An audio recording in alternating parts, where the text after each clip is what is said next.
Arif chest clinic Sahiwal से doctor Arif Hussain आपसे मुखातिब हूँ। आज जिस मौजू पे हम बात करेंगे वो है सीओपीडी। हर साल होने वाली अमवात में जिसका चौथा बड़ा नंबर है। तो बहुत ज़्यादा अमवात सीओपीडी की वजह से होती हैं। सीओपीडी बेसिकली दो बीमारियों का मजमुआ है।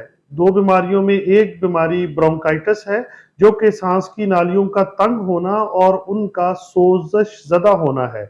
दूसरी जो इसका कंपोनेंट है वो है एम्फाइजीमा।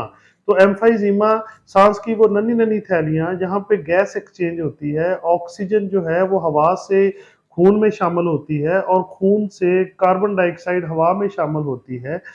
उन थैलियों की लचक में कमी होना और उनकी काम करने की सलाहियत में जो कमी होती है उसको एम्फाइजीमा कहते हैं। ये दोनों मिलके बनाती हैं सीओपीडी। अब सीओपीडी होती क्यों है?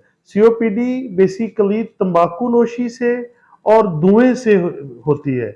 बड़े लंबे अरसे तक अगर आप तंबाकू नोशी करते हैं तो फिर हो सकती है। जब बड़े लंबे अरसे तक आपको धुएं से वास्ता पड़ता है, उसको आप इनहेल करते हैं, धुएं में सांस ज्यादा वक्त लेते हैं, तो फिर आपको सीओपीडी हो सकती है।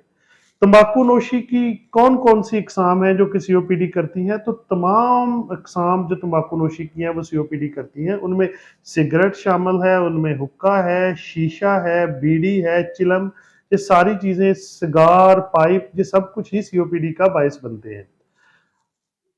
घरों में इस्तेमाल होने वाले चूल्हे जिनमें लकड़ी जलाई जाती है, जब बायोमास फ्यूल की कोई और किस्म जलाई जाती है, जैसे कि वो पाथियां हो सकती हैं, वो घास फूस के टुकड़े हो सकते हैं, वो छोटी छोटी और लकड़ियां हो सकती हैं, वो सारी चीजें सीओपीडी का बायस बनती हैं। जब से इंसान ने फायर डिस्कवर की है, आग जलाना सीखा है, आग के साथ ही धुआं भी पैदा होता है। और शुरू में जब इंसान केव्स में रहते थे, केव एज में वो अपने घरों को गर्म करने के लिए और कुकिंग करने के लिए लकड़ियों का और बायोमास फ्यूल का जब इस्तेमाल करते थे और आग जलाते थे, उस वक़्त से धुएँ की वजह से लोगों को सीओपीडी होती है। लेकिन जब से तम्बाकू नोशी बहुत कॉमन प्रैक्टिस बनी है, उसके बाद से अब 85% लोगों को जो सीओपीडी है, उसकी वजह तम्बाकू नोशी है।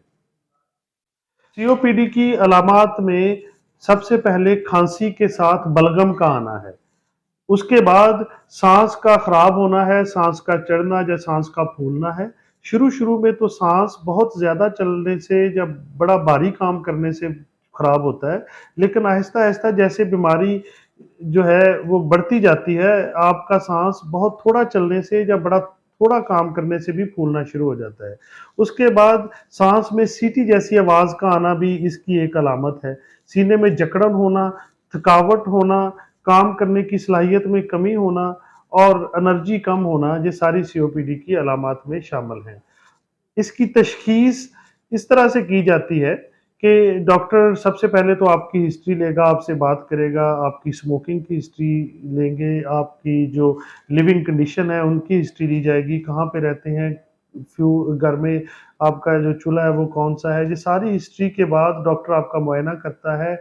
मुआयना करने के बाद आपके एक्सरेज करवाने पड़ते हैं बाद सूरतों में, और आपके स्पायरोमेट्री करनी पड़ती है और देखना पड़ता है कि कौन सी और बीमारियां हैं जिनकी वजह से आप सांस फूल सकता है और वो आपको खांसी कर सकती हैं। तो उनको एक्सक्लूड किया जाता है। उसके बाद फिर सीओपीडी की तशखीस होती है। जब सीओपीडी की तशखीस हो जाती है तो इसका इलाज शुरू किया जाता है। तो सबसे बड़ा इलाज ये है कि आपकी तंबाकू नोशी अगर आप करते हैं तो उसको रोक दिया जाए, या फिर अगर आपका कहीं कांस्टेंट धुएं के साथ एक्सपोजर है तो उसको कम किया जा सके। उसके बाद आपको कुछ अद्वियात दी जाती हैं, जिन अद्वियात में इनहेलर्स शामिल हैं।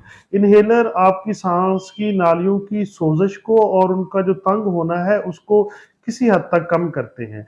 इनहेलर्स में ब्रोंकोडायलेटर्स होते हैं जो सांस की नालियों की तंगी को दूर करते हैं, और उनमें इनहेल्ड कार्टिकोस्टेरॉइड होते हैं जो कि सोजश को किसी हद तक कम करते हैं। इसके बाद आपने हल्की फुल्की वर्जिश बाकायदगी से करनी होती है। उसके बाद आपने मतवाजन गजा खानी होती है। वैक्सीन, निमोनिया की वैक्सीन और फ्लू की वैक्सीन बहुत जरूरी होती है, करवानी चाहिए। और अगर आपने कोविड-19 की वैक्सीन नहीं करवाई हुई तो वो भी करवाना जरूरी है। उसके बाद बाहर के ममालिक में तो पुल्मोनरी रिहैबिलिटेशन के नाम से एक प्रोग्राम मौजूद होता है, जो कि हर सीओपीडी वाले पेशेंट को उसमें उसका जो है एडमिशन होता है। और उसमें ये होता है कि उसमें सबसे पहले तो पेशेंट को उसकी बीमारी के बारे में एजुकेट किया जाता है, फिर उसकी मदद की जाती है कि वो तम्बाकू नोशी से इज्तनाब कर पाए, तम्बाकू नोशी को क्विट कर दे, और उसके बाद उसको हल्की-फुल्की एक्सरसाइज़ करने में, उसके जो मसल्स हैं उनको स्ट्रेंथन करने में उसकी मदद की जाती है। उसकी वैक्सीन का रिकॉर्ड चेक किया जाता है, उसको इन्हेलर समझाया जाता है, और अगर उसको साथ में कोई डिप्रेशन है या फिर कोई और फैक्टर है, उसका भी उसको ट्रीटमेंट दिया जाता है। तो ये सारा कुछ है जो कि पल्मोनरी रिहैबिलिटेशन